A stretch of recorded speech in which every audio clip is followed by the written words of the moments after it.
Hi everyone. So in this video we're going to talk about Charles's law, which relates temperature and volume. Now you might remember from our previous lectures that temperature is related to the energy of the gas, specifically the kinetic energy. So kinetic energy is proportional to temperature. Now if we increase the temperature of a gas sample, the kinetic energy will increase, and if the amount of the gas and the pressure of the gas are held constant, then the volume of the container will increase as well. So one example of how this might work is a hot air balloon. So if we're heating up the gas inside of a hot air balloon, so the air surrounding us, oxygen and nitrogen, the gas will expand the balloon. So the gas particles gain energy, they start moving around more and colliding with the walls of the balloon more, and it expands. Now, the pressure might not be entirely constant in that scenario, but it's a good example of how temperature and volume are related. All right, so in Charles's law, remember earlier I said that temperature has to be in Kelvin. So the Kelvin temperature of a gas is directly related to its volume. So we can say temperature is proportional to volume. So what that tells us is if temperature is increased, then the volume will increase as well. And if we decrease the temperature, we'll see a decrease in the volume. So off to the right, we have an example of this where we have a gas in a container with a movable piston. And initially, the gas is at a temperature of 200 Kelvin, and the volume of the gas is 1 liter. But let's say we turn up the heat on the gas, and we double the temperature of the gas to 400 Kelvin. The volume of the gas will also double, and it will be 2 liters after everything has equilibrated. All right. So the equation we use for this law is shown here. It's V1 over T1 is equal to V2 over T2. So, for instance, let's say in our first scenario here, we take the volume and we divide it by the temperature. We can do the same thing for the final scenario. So we'll take 2 liters and divide that by 400 Kelvin, which will simplify to 1 over 200. So we can see that the volume divided by the temperature is a constant for this particular system. And that's going to be true as long as the pressure and the amount of gas are constant. Okay. All right, so now we can also rearrange this law to, let's say, solve for an unknown variable. So this is just a reminder that, for instance, if you want to solve for V2, we would have to multiply both sides by T2. So then we would end up with V2 is equal to V1 times T2 over T1. So just a reminder of how we can rearrange this type of law to solve for an unknown variable. So let's use this law in a practice problem. So let's say a balloon has a volume of 785 milliliters at 21 degrees Celsius. If the temperature drops to 0 degrees Celsius, what is the new volume of the balloon at constant pressure and moles? Okay, so I'm going to, again, write down what we're given. And we're given an initial volume of 785 milliliters and an initial temperature of 21 degrees Celsius. And then we're told that the temperature drops to 0 degrees Celsius, so T2 is 0 degrees. I'm going to put a little line through my 0 because sometimes it looks like an O. And then what is the new volume? So V2 is our unknown variable. Okay, now remember, we always have to convert Celsius to Kelvin.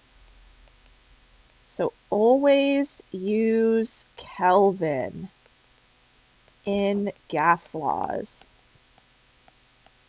Now, why do we use Kelvin in gas laws? Well, let's look at our Charles's law. So we have V1 over T1 is equal to V2 over T2.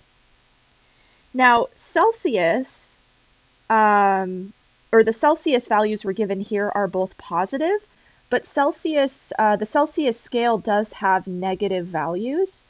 So if we were to put negative temperatures in Charles's law, we would get a negative volume potentially, and that just doesn't work, right? We can't have negative volume. So instead, we want to use Kelvin because remember, Kelvin only has positive values. So we're never going to end up with a negative volume.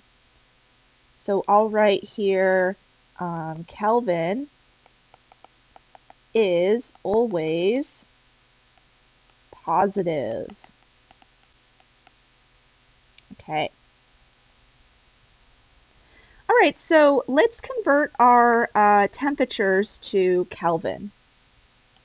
So I'm actually going to make some room here. I'm going to just erase that. All right, so to convert from Celsius to Kelvin, we're going to use this equation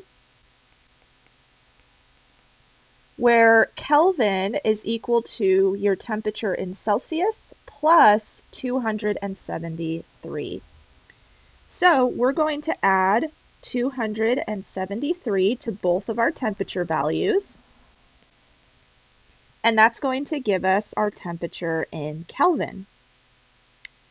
Okay, so T1 is going to be, let's see if I can do this in my head, 294 Kelvin.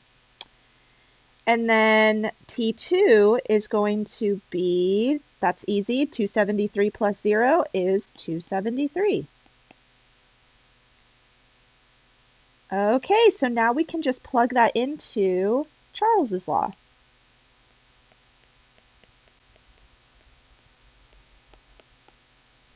All right, so V1 is 785 milliliters. And we're dividing that by T1, which is 294 Kelvin. And then we'll set that equal to V2, which is our unknown variable, over 273 Kelvin. Okay, so now remember to isolate V2 here, we're going to multiply both sides by T2, which is 273. And that's going to cancel 273 on the right, and we cancel the unit of Kelvin on the left. So we'll be left with milliliters, which is what we want because we're trying to solve for a volume. Okay, so now we just have to plug this into our calculators.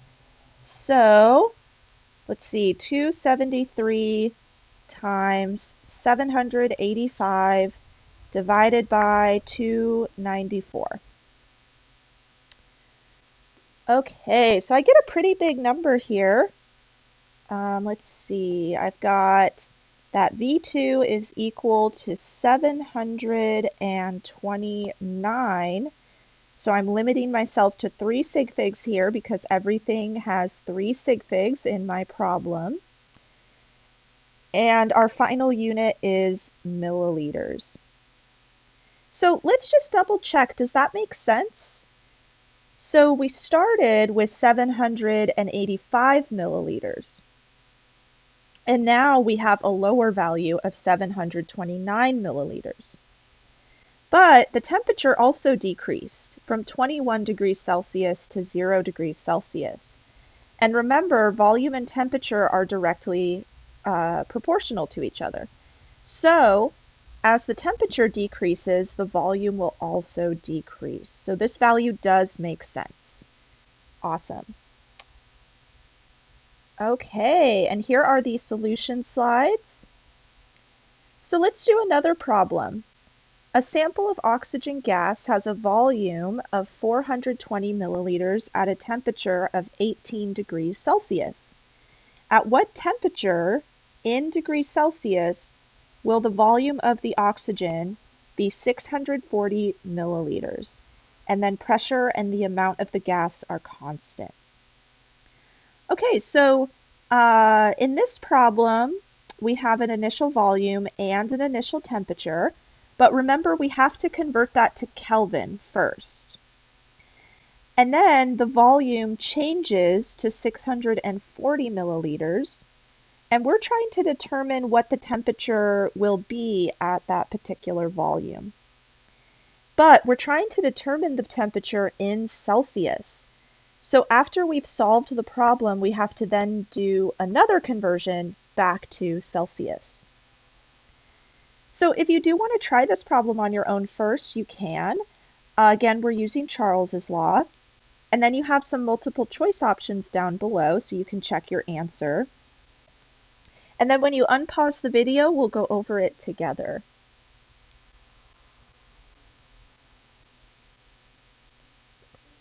Okay. So let's write down what we're given. Let's see, so we're given our initial volume and our initial temperature. And then we don't know what the new temperature will be, so T2 is our unknown variable. But we are told our new volume, V2, is 640 milliliters. Okay, so again, remember we have to convert from Celsius to Kelvin for gas law problems. So we're just going to add 273 to our temperature in Celsius. And let's see, that should give us 291 Kelvin. I think I did that right. And we have all of our variables that we need. Okay, so let's plug this into Charles's law. So V1 over T1 is equal to V2 over T2. Awesome. Okay, so again, our initial volume is 420 milliliters. And then our initial temperature is 291 Kelvin. V2 is 640 milliliters. And then we don't know what T2 is. Ooh, okay, so this is going to be a little tricky, right? Because T2 is in a denominator. So how do we isolate T2? So I think what I'm going to do first is multiply both sides by T2 just to get it into the numerator. So we're just kind of flipping this around. Okay, so T2 will cancel on the right. And then what we probably need to do next, so let me rewrite this up above. So T2 times 420 milliliters over 291 Kelvin is equal to 640 milliliters. Okay. So now what we need to do is isolate T2 so that it's the only variable on the left. So what I'll do is multiply both sides by the reciprocal of our fraction there. So I'm going to multiply this by 291 Kelvin over 420 milliliters.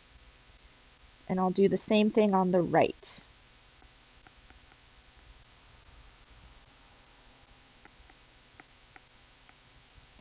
Okay, so now 291 will cancel on the left, 420 will cancel on the left, and we can rewrite this equation. So now T2 is equal to 640 milliliters times 291 Kelvin over 420 milliliters. Now that was kind of complicated, so if you have a better way of solving for that, feel free to use that method. Also, you could just solve for T2 using the variables. Oops. So instead of plugging the numbers in first, you could just solve for T2 as a variable. So that might be easier to work with than the numbers. So whatever works for you. So once we've gotten to this point, now we can plug this into our calculator.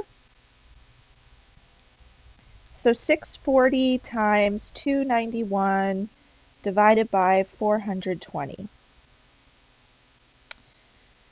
Okay, so this gives me a temperature, because milliliters will cancel. So this gives me a temperature of 443 Kelvin.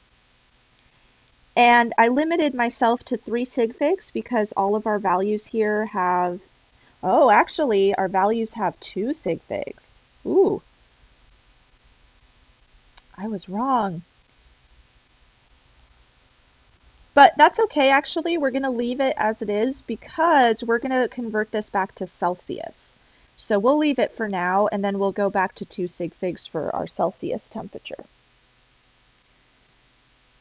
Okay, so our next step, remember we need our temperature in Celsius, not Kelvin. So we're going to do one last step.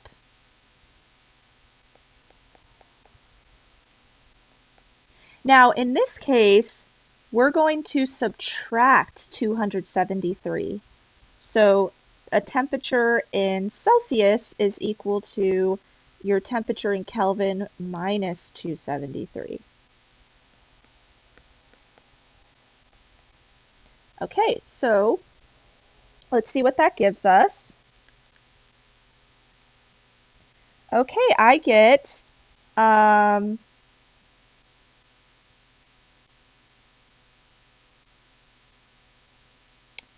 170 degrees Celsius. All right. And that does have 2 sig figs, so that works out. Okay, so let's see if we did that right. Yay, we did that right. 170 seems like a really high temperature, but that is correct. Okay. Now let's do one more practice problem. This one is more conceptual. So let's use the gas laws to complete each sentence with increases or decreases. Okay, so far we've learned that pressure is inversely proportional to volume. And we've also learned that temperature is proportional to volume. So let's use those two relationships to finish these sentences here. So for A, pressure blanks when volume decreases at constant temperature and moles. Okay, so if volume is decreasing, do we expect pressure to increase or decrease? So they are inversely related. So if volume decreases, that means pressure increases. All right, what about B? When temperature decreases, volume blanks at constant pressure and moles. Okay, so we know temperature and volume are proportional to each other. So if temperature decreases, will volume increase or decrease? Decreases. Okay. So for C, pressure blanks when volume changes from 12 liters to 24 liters at constant temperature and moles. Okay, so if we're going from 12 liters to 24 liters, that means that volume is increasing. So do we expect pressure to increase or decrease? Decreases. So pressure is just going to do the opposite of whatever volume does. All right, D, volume blanks when temperature changes from 15 degrees Celsius to 45 degrees Celsius at constant pressure and moles. So we're going from 15 to 45 degrees Celsius, so that means temperature is increasing. So will volume increase or decrease? It will also increase. Okay, so again, remember when you're doing these problems or the mathematical problems, just double check that your answer makes sense. Do you expect the temperature to increase? Do you expect the pressure to increase or decrease? Just always double check that. All right. Okay, so that's it for this video. Next time, we're going to talk about one more gas law, and this gas law relates temperature and pressure to each other. So we'll talk about that next.